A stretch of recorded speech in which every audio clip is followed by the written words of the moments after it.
Hello बच्चों, welcome back. Part two में हम लोगों ने चार्जिंग के अलग अलग मेथड्स के बारे में बात की थी। उसके बाद चार्ज की कुछ प्रॉपर्टीज़ के बारे में हम लोगों ने बात किया था, और लास्टली हम लोग क्वांटाइजेशन ऑफ चार्ज के बारे में बात कर रहे थे, जिसमें हमें ये बात पता चली कि किसी ऑब्जेक्ट पर अगर वो चार्ज आता है, कोई भी चार्ज अगर आता है, तो वो चार्ज क्यू सबसे छोटे पॉसिबल चार्ज जो ई है उसके इंटीग्रल मल्टीपल के बराबर होता है। मतलब Q बराबर n इंटू ई। मतलब किसी ऑब्जेक्ट पर अगर जो चार्ज आएगा वो चार्ज या तो plus E, plus 2e, plus 3e, plus 4e, plus 5e ऐसे हो सकता है, या फिर वो charge minus E, minus 2e, minus 3e, minus 4e ऐसे हो सकता है। ये बात यहाँ पे मैंने बताई थी। अब इस पर बेस्ड एक सवाल करते हैं।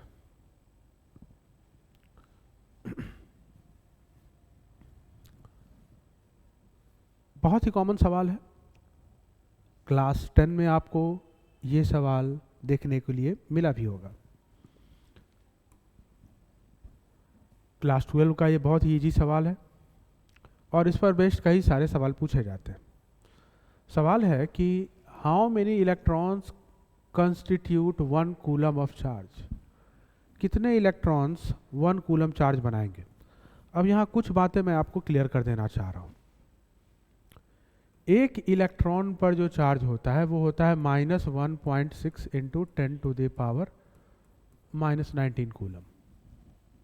ये तो पता होगा आप लोगों को कि 1 इलेक्ट्रॉन पे जो चार्ज होता है, एक इलेक्ट्रॉन पे वो इतना होता है। एक प्रोटॉन पे अगर बात करें तो ये होता है +1.6 इंटू 10⁻⁻19 कूलम। 1 कूलम की बात करेंगे हम तो 1 कूलम पॉजिटिव भी हो सकता है, 1 कूलम निगेटिव भी हो सकता है ना। 1 कूलम की अगर हम बात करेंगे तो ये पॉजिटिव भी हो सकता है। अगर पॉजिटिव होगा तो +1 कूलम लिखेंगे, और नेगेटिव होगा तो -1 कूलम लिखेंगे। नेगेटिव होगा तो -1 कूलम लिखेंगे। अब एक बात बताइए कि पॉजिटिव चार्ज आता कैसे है। याद है, किसी न्यूट्रल बॉडी से इलेक्ट्रॉन को रिमूव किया था, तो रिमूवल ऑफ इलेक्ट्रॉन की वजह से बॉडी पर कौन सा चार्ज डेवलप होता था। इलेक्ट्रॉन को रिमूव करने पर बॉडी पर पॉजिटिव चार्ज आता था, ठीक है। और अगर इलेक्ट्रॉन को ऐड कर रहे हैं, एडिंग इलेक्ट्रॉन,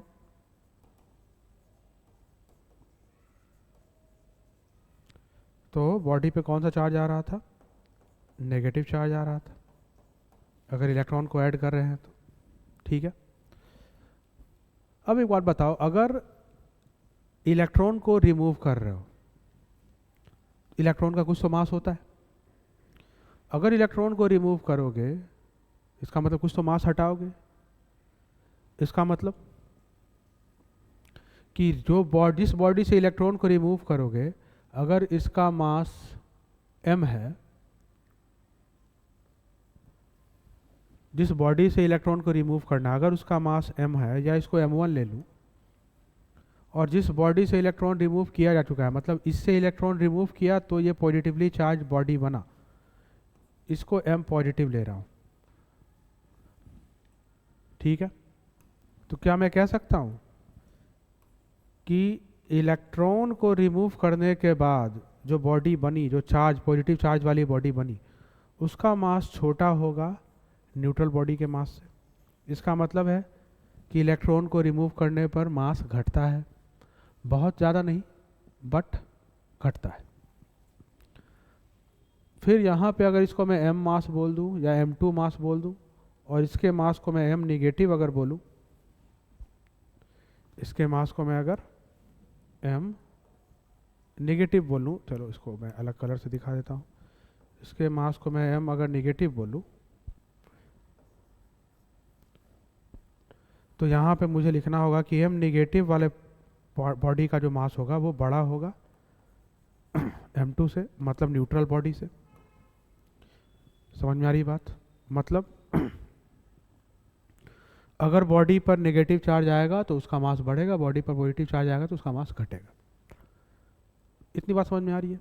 अब आते हैं इस सवाल पे। फिर से बोला जा रहा है कि 1 कूलम चार्ज चाहिए। 1 कूलम पॉजिटिव भी हो सकता था, नेगेटिव भी हो सकता था।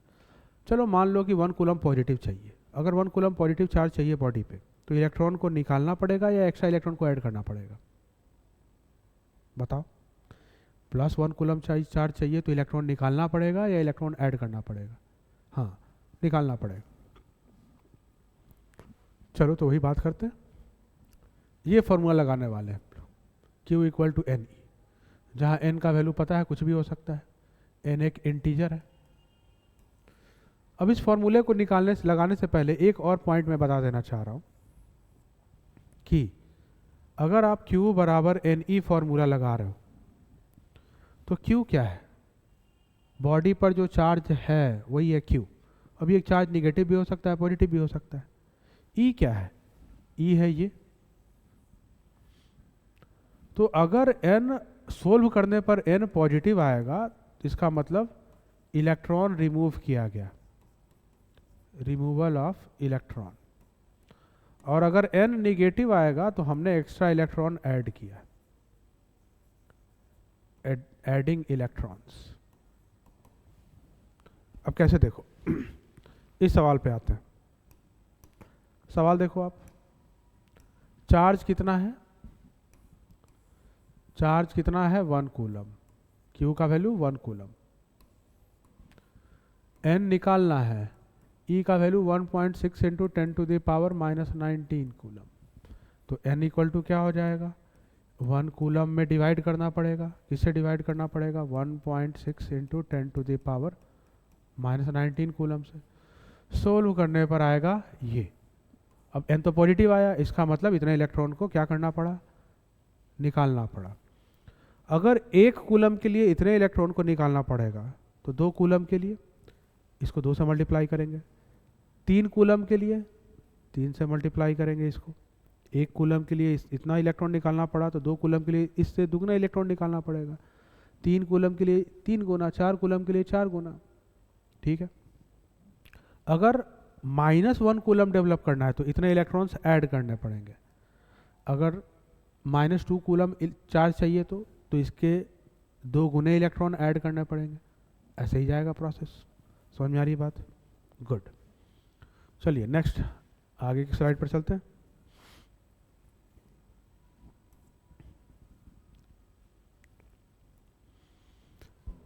ये सवाल CBSE बोर्ड में और पूछा जा सकता है, पूछा गया भी है कि why can one ignore quantisation of electric charge when dealing with macroscopic that is large scale. मतलब अभी मैंने तुरंत बताया कि चार्ज जो है वो क्वांटाइज होता है। चार्ज अब खुद से कोई भी वैल्यू नहीं ले सकता है। इसे आप एक एग्जांपल से समझिए। कई बार ऐसे सवाल पूछे जाते हैं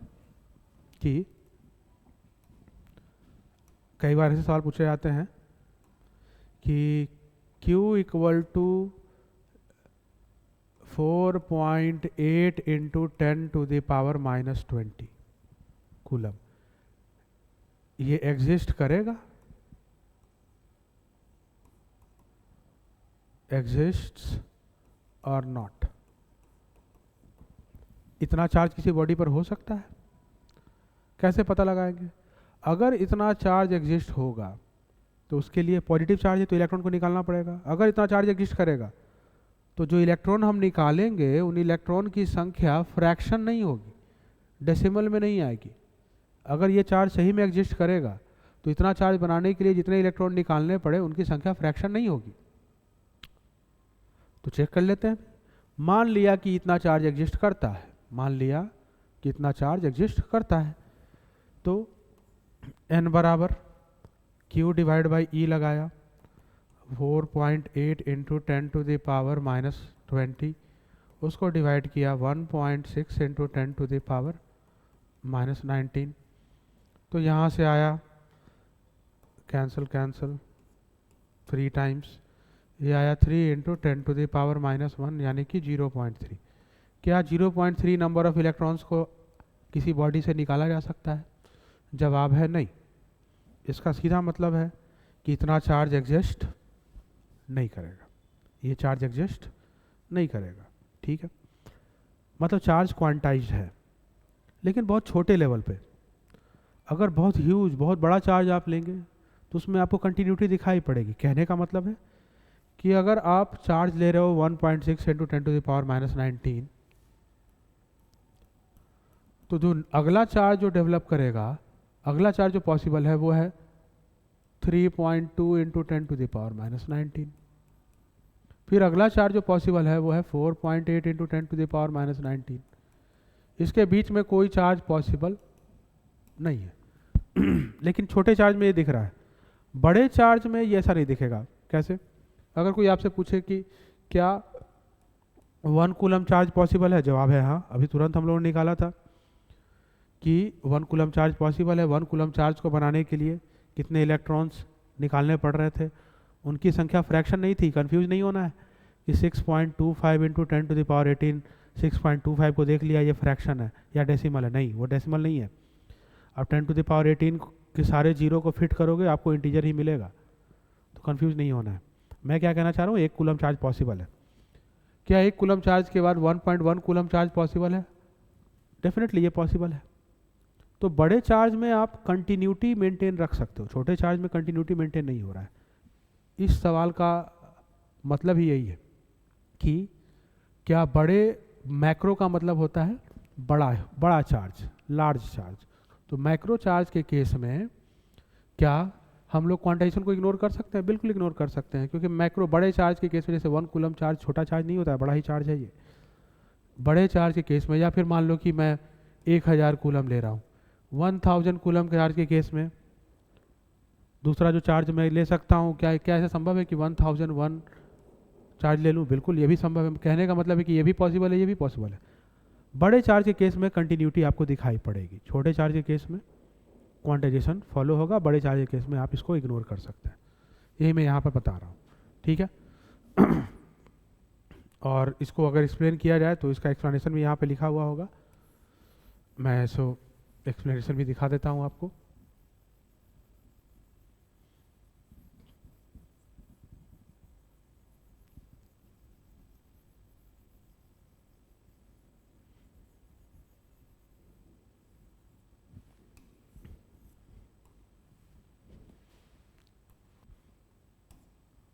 पढ़िए, एग्जाम में लिखने के लिए ये स्टेटमेंट काम आएगा। एट द मैक्रोस्कोपिक लेवल, बड़े लेवल पर, one deals with charges that are enormous compare to magnitude of charge E. बड़े लेवल पे जो चार्ज हम लोग लेंगे वो ई पर जो चार्ज होता है उसके कंपेरिजन में बहुत बड़ा होगा। ए चार्ज ऑफ मैग्नीट्यूड से 1 माइक्रोकूलम कंटेन्स समथिंग लाइक 10⁻13। अगर मैं 1 माइक्रोकूलम चार्ज भी लूँ तो उसके लिए 10⁻13 टाइम्स इलेक्ट्रॉनिक चार्ज की जरूरत पड़ेगी। At this scale, the fact that charge can increase or decrease only in units of E, thus, at the macroscopic level, the quantization of charge has no practical consequences and can be ignored. मैंने पहले ही बताया कि बड़े level पे आप compare अगर करेंगे बड़े लेवल के चार्ज को तो आपको दिखाई पड़ेगा कि बड़े लेवल के चार्ज कंटिन्यूअस हो सकते हैं। छोटे लेवल के चार्ज के केस में कंटिन्यूटी नहीं हो सकती है, क्वांटाइजेशन को वो फॉलो करेगा। बड़े लेवल के केस में ये इग्नोर कर सकते हैं। समझ में आई बात? Next,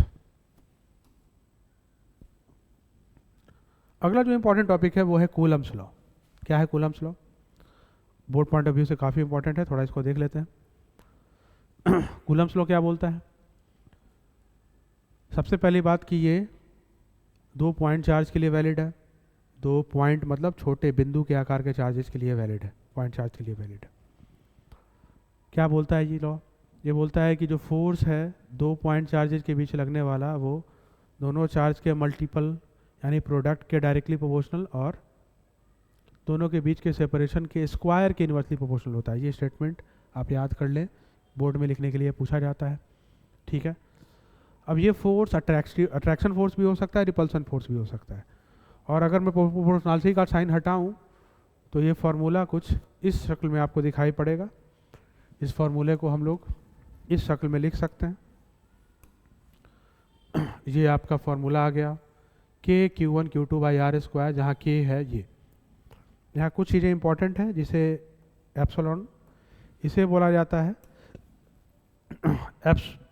permittivity of free space, witty of free space,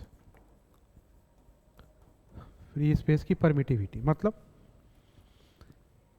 space कितना इजीली पार्टिकल्स को, कैसे पार्टिकल्स को, चार्ज पार्टिकल्स को इंटरैक्ट करने के लिए अलाउ कर रहा है।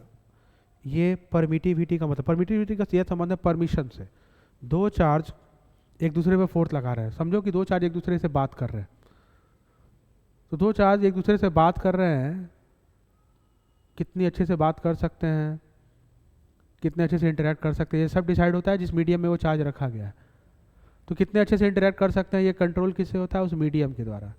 और मीडियम का जो प्रॉपर्टी इस दो चार्जेस के बीच के इंटरैक्शन को कंट्रोल कर रहा होता है, उसे बोलते हैं परमिटिविटी।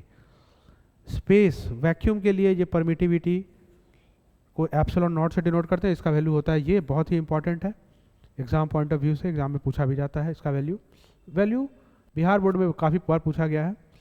और अगर वैक्यूम में दो चार्ज रखे हुए हैं तो दोनों चार्ज के बीच लगने वाले फोर्स का फॉर्मूला ये होगा। मैं यहाँ पर एक चीज़ ध्यान देना चाह रहा हूँ कि ये फॉर्मूला आप तब भी लगा सकते हैं जब चार्जेज एयर में रखे गए, एयर मीडियम में रखे गए। ठीक है, एक बात और, इसको और बेहतर अगर समझ लिखना है और समझना है तो आप ऐसे समझिए कि अगर मुझे सिर्फ फोर्स का मैग्नीट्यूड बताना है, यहाँ पे हालांकि चीज़ें क्लियर नहीं लिखी हुई, मैं इसको क्लियर कर दे रहा हूँ कि ये जो आप देख पा रहे हैं फोर्स,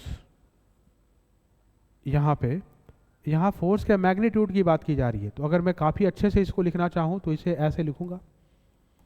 अब फोर्स का मैग्नीट्यूड कभी नेगेटिव नहीं हो सकता है, तो इस फॉर्मूले को ज़्यादा बेहतर होगा कि मैं ऐसे लिखूँ modulus of Q1 into Q2 divided by R square. ये ज़्यादा बेहतर तरीका होगा, क्योंकि चार्ज नेगेटिव भी हो सकते हैं, पॉजिटिव भी हो सकते हैं।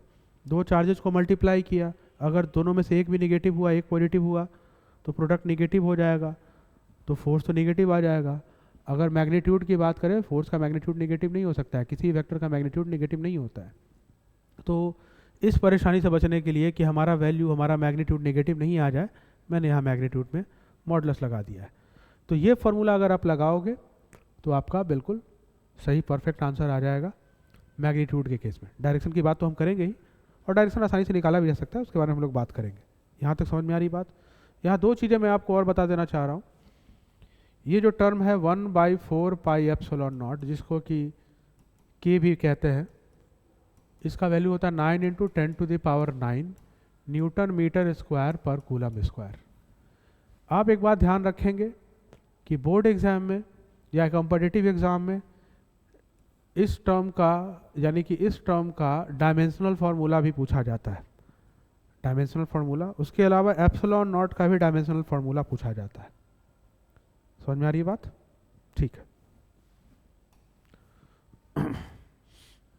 मैंने अभी तुरंत बताया भी इसके बारे में, ये आप लिख सकते हैं। ज़्यादा बेहतर होगा कि मैं इसे ऐसे लिखूं, ऐसे लिखने से आपको फोर्स का मैग्नीट्यूड बिना परेशानी का मिल जाएगा। अगर मैं यही फार्मूला किसी दूसरे मीडियम में लगाऊं, मतलब चार्ज जो है वो एयर में या वैक्यूम में नहीं रखे हुए हैं, तो किसी दूसरे मीडियम में लगाने पर इस फार्मूले में थोड़ा सा बदलाव होता है। इसमें एप्सिलॉन नॉट की जगह पर एप्सिलॉन का यूज़ करते हैं। एप्सिलॉन जाहिर सी बात है क्या होगा, एप्सिलॉन नॉट वैक्यूम का परमिटिविटी था, एप्सिलॉन उसी मीडियम की परमिटिविटी हो जाएगी। समझ में आ रही बात? चलिए बढ़िया।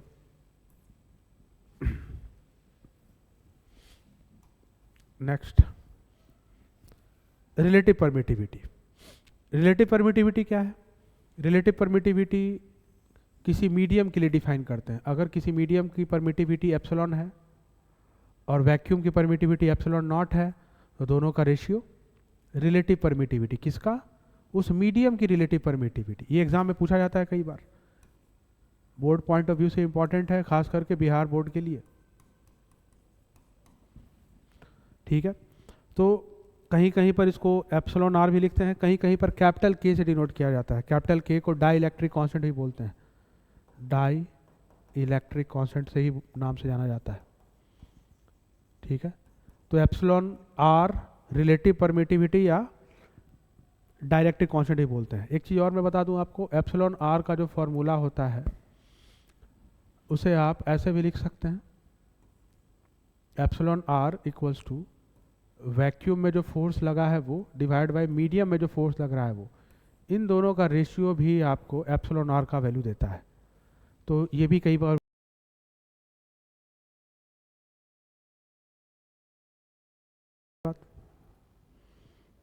बढ़िया। चलिए, अब कुछ सवाल हैं, थोड़ा इसको आप देख लें।